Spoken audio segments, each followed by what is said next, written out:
यत्न भी करता पर कुछ ना बनता था। यीशु जब तेरा वस्त्र छुआ तब चंगा हुआ ये बीमार। यीशु प्यारे, चंगा हुआ ये बीमार। प्रभु यीशु मसीह के सर्वश्रेष्ठ नाम में आपका प्रेम भरा अभिवादन।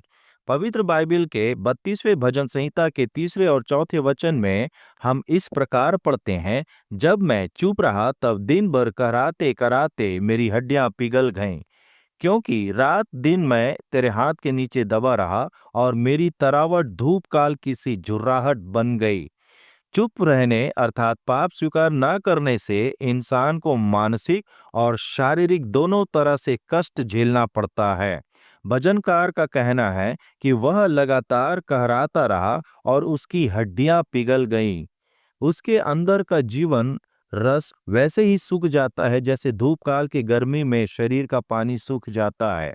6वें भजन में कहा गया है, मैं कुम्हला गया हूँ, मेरी हड्डियों में बेचैनी है, मेरा प्राण भी बहुत खेदित है। मैं कराते कराते थक गया, मैं अपनी खाट आंसुओं से भिगोता हूँ। प्रति रात मेरा बिछौना भीगता है, मेरी आंखें शोक से बैठी जाती हैं। हाँ, पाप हृदय के साथ साथ शरीर पर भी प्रभाव करता है, इसलिए इसका परिणाम मनुष्य के हृदय के साथ साथ शरीर को भी भुगतना पड़ता है।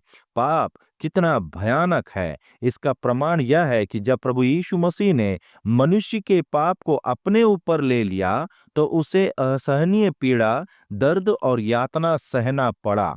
जब वह गेतसेमनी के बगीचे में था तो वह शोकित और व्याकुल था। उसका हृदय की वेदना मृत्यु तक पहुंच गया, उसे बहुत दुख हुआ।